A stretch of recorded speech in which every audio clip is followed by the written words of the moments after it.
کیا آپ مجھے جانتے ہیں؟ میرا نام ہے سلطان محمد فاتح۔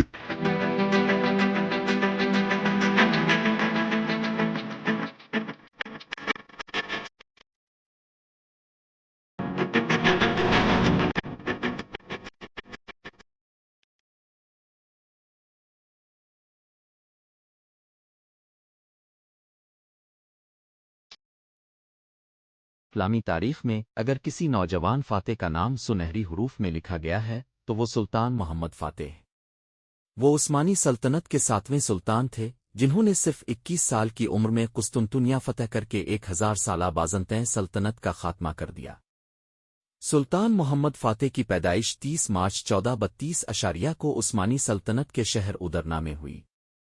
ان کے والد سلطان مراد ثانی عثمانی سلطنت کے طاقتور حکمران تھے، جبکہ والدہ کے بارے میں تاریخی روایات مختلف ہیں، لیکن یہ بات یقینی ہے کہ ان کی پرورش شاہی ماحول میں ہوئی۔ بچپن ہی سے سلطان محمد غیر معمولی ذہین، جستجو کرنے والے اور سیکھنے کے شوقین تھے۔ ان کے والد نے ان کی تعلیم کے لیے اپنے دور کے بہترین علماء مقرر کیے۔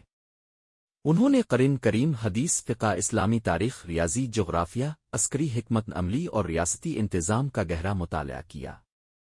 اس کے ساتھ ساتھ انہوں نے عربی، فارسی، ترکی، لاطینی، یونانی اور بعض دیگر زبانیں بھی سیکھیں، جس سے وہ مختلف تہذیبوں اور علوم سے واقف ہوئے۔ ان کے استاد شیخ اقشمس الدین نے ان کی شخصیت کی تعمیر میں اہم کردار ادا کیا۔ وہ انہیں رسول اللہ کی اس بشارت کے بارے میں بار بار یاد دلاتے تھے، تم ضرور قسطنطنیہ فتح کرو گے۔ وہ امیر بہترین امیر ہوگا اور اس کا لشکر بہترین لشکر ہوگا۔ یہ بشارت سلطان محمد کے دل میں ایک عظیم مقصد بن گئی۔ انہوں نے کم عمری ہی سے قسطنطنیہ کی فتح کا خواب دیکھا اور اس کے لیے خود کو علمی، روحانی اور عسکری طور پر تیار کرنا شروع کر دیا۔ جوانی میں وہ گھوڑ سواری، تلوار بازی، تیر اندازی اور فوجی قیادت میں مہارت حاصل کر چکے تھے۔ انہیں یقین تھا کہ اگر محنت، ایمان اور بہترین منصوبہ بندی ہو تو ناممکن دکھائی دینے والے کام بھی ممکن بن سکتے ہیں۔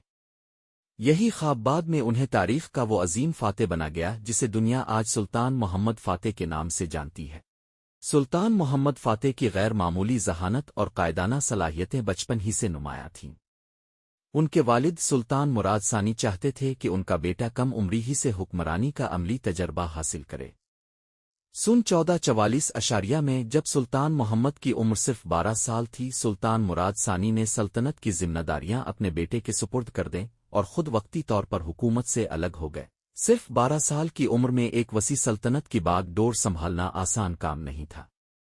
دربار کے بعض وزراء اور یورپی طاقتوں نے یہ سمجھا کہ عثمانی سلطنت اب کمزور ہو چکی ہے اور یہی وقت حملہ کرنے کا بہترین موقع ہے۔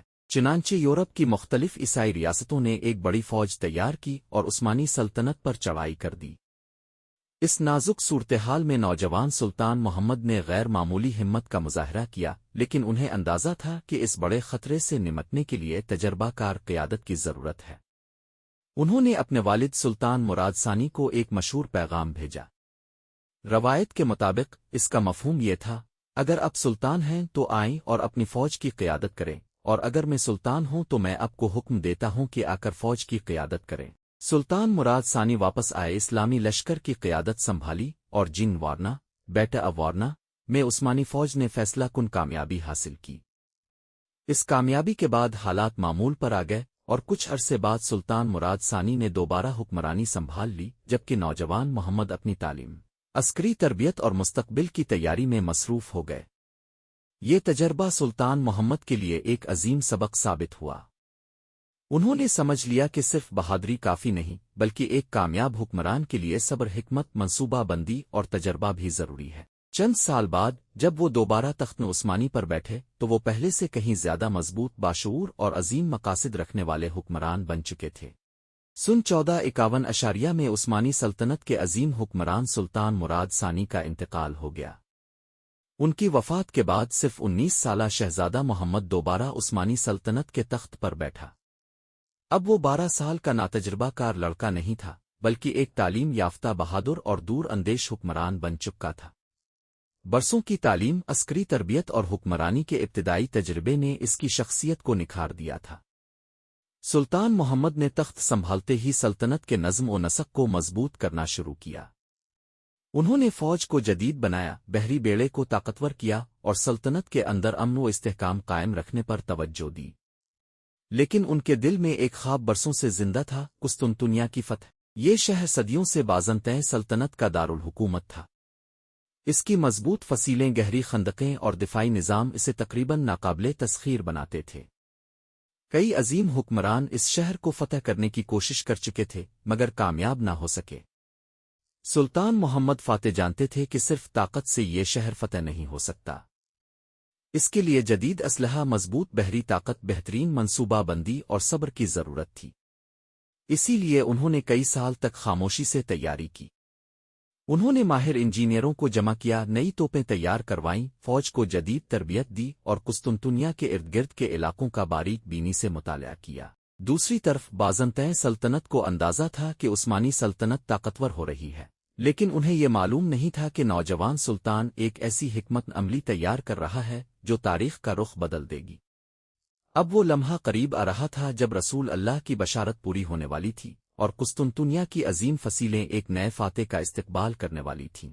سلطان محمد فاتح جانتے تھے کہ قسطنطنیہ صرف ایک شہر نہیں بلکہ بازنطینی سلطنت کا دل تھا۔ اس کی مضبوط فصیلیں، بلند برج اور قدرتی دفاع نے اسے تقریباً 1000 سال تک ناقابل تسخیر بنائے رکھا تھا۔ لیکن سلطان محمد فاتح نے فیصلہ کر لیا تھا کہ اس بار تاریخ بدلے گی۔ سب سے پہلے انہوں نے آبنائے باسفورس پر ایک عظیم قلعہ تعمیر کروایا جسے رومی حصار، رومیلی حصار کہا جاتا ہے۔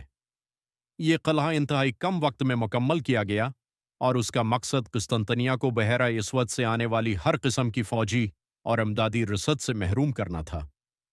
اس کے بعد سلطان نے ایک ہنگری کے ماہر توپ ساز اوربن کی خدمات حاصل کیں۔